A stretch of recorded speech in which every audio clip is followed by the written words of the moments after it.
Are you ready for season 2 of the Netflix adaptation of the webtoon Sweet Home? It's been a bit since we had season 1. So is this one going to double down on the monsters in action, or is it going to flounder like a wounded ghoul?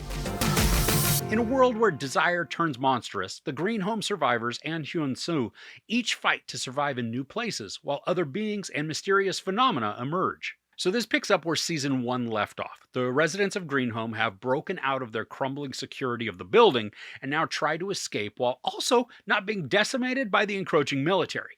Some monsters have transferred bodies while others are still moving about, and there are also unknown numbers of infected, meaning that at any point, someone's switch could be flipped and they become this grotesque mess who's intent on killing.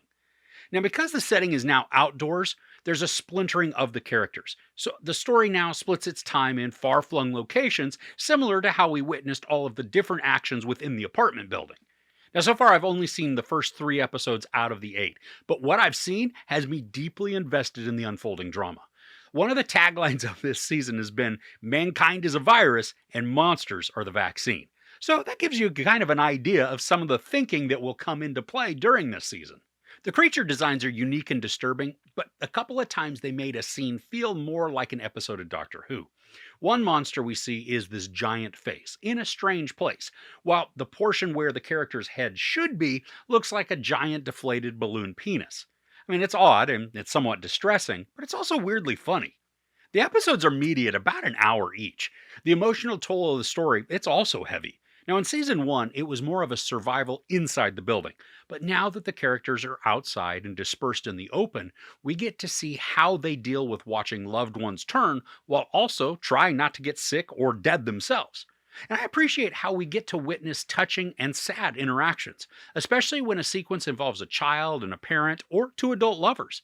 One seeing the other in peril or worse is delivered in just heartbreaking ways, creating relational tension and palpable risks.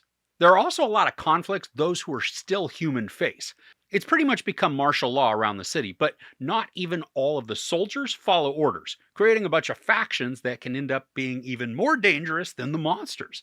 There's one point when one of the leaders of a military group seemingly goes off the deep end and just creating not only fear, but then distrust. And he could be a loose cannon, and when that's mixed with his ruthlessness, things can get hairy in a heartbeat. The conflict and drama this adds to the story, it works to keep it engaging as well as suspenseful.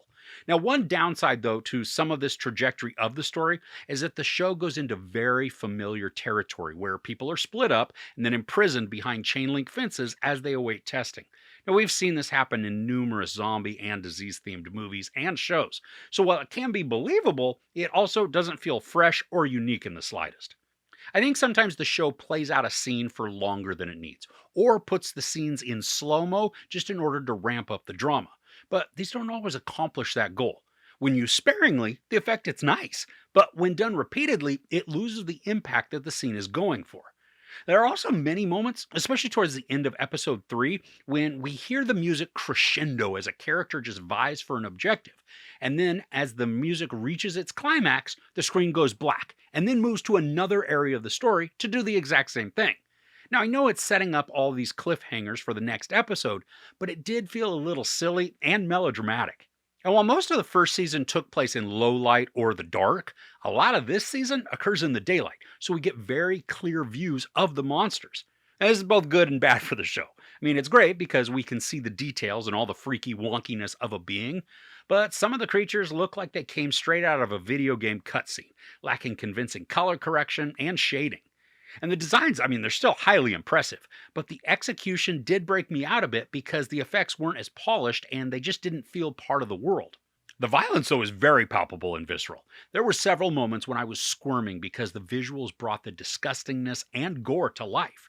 There's a point when one of the characters is aggressively pregnant, and we know that what's about to birth, it isn't human. So the views of the character's abdomen moving and stretching, almost like a chest burster, it makes for some very uncomfortable nastiness. Now, I'm glad we still follow the character of Hyun-su because he's very charismatic, and despite being a monster, like we saw towards the end of season 1, he retains a lot of his human qualities and compassion. And he hasn't become detached from his core humanity, even though he's now got this monster coursing through his veins. It's also fun when one monster fights another because it's much like what happens when an unstoppable force meets an immovable object. Who's going to win? We're never sure, but one certain thing is that the battle is going to be epic and exciting, especially with Hyun-su's pointy wing arm thingy. Now, I also like how his advantage of that overpowered appendage, it can be a detriment due to its size, creating some unforeseen complications for him.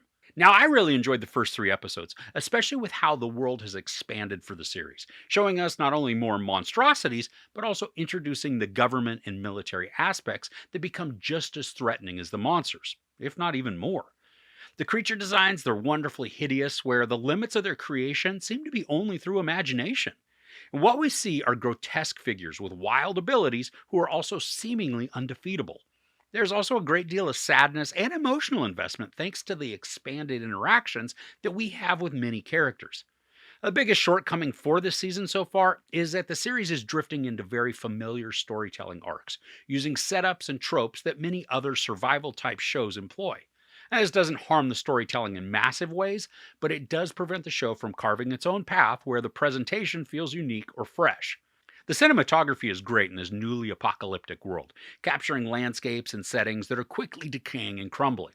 The camera flies through large areas to showcase the expansive destruction, immersing us in a world that is tangible and dire. And while most of the special effects do look good, some lack appropriate color correction and shading to blend with the world that's around them. The second season, it's off to a great start, and I am excited to see the other 5 episodes. There's no sex, some nudity, a lot of profanity, and of course, just a ton of gruesome violence. Now, I'm going to hold off on a score for this, but so far, it's definitely one to check out. So, if you've been looking forward to the show, do you have any predictions for how it's going to pan out? I'd love to hear your thoughts in the comments below. If you enjoyed this review, please give it a like. Also, don't forget to share and subscribe. I'm Chris. This is Movies and Munchies. Thanks for couching with me.